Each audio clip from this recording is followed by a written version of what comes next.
Hey fellow gamers, one average gamer to another, here's what I think of Lies of P after a couple weeks of playing it.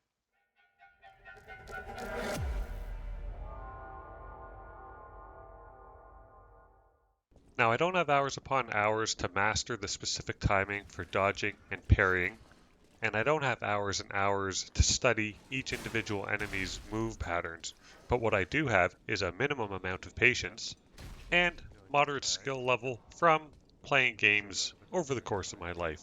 Now, the main issue I have with Lies of P is that when you do lose a fight, it takes you back a little bit of a ways, and it's not a problem to fight through the enemies, it's just time consuming. And for someone that doesn't have an endless amount of time, it's a little bit frustrating in that regard. No doubt, this is a difficult game and requires patience and timing when actually fighting enemies, but I think it could be a little bit easier to get back to that spot that you were at rather than either running really far or making your way through the same set of enemies. Now, there are ways and shortcuts to get back to where you were, but sometimes it just takes time.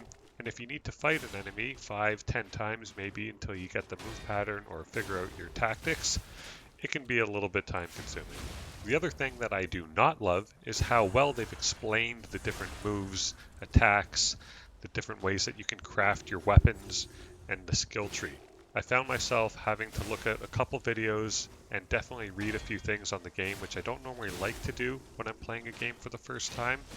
And that also makes it more difficult to play since I'm obviously not setting the character up in an optimal way.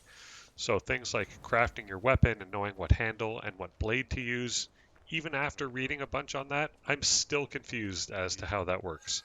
Now, one thing that I do like about the game is it does seem to progress in terms of how you can attack and dodge and the different weapons and items that you can collect.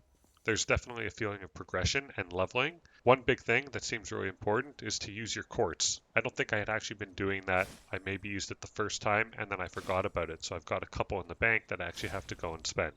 All in all, the game is not terrible, although I don't think it's for anyone near a casual or average gamer in terms of spending 2 to 3 hours a night gaming. You're definitely going to need to spend way more time to actually progress through the game, unless you just happen to be really, really good at Souls-like games and your timing is on point. So hey, what can I say? I guess I'm not that great a gamer. Just slightly above average, I say.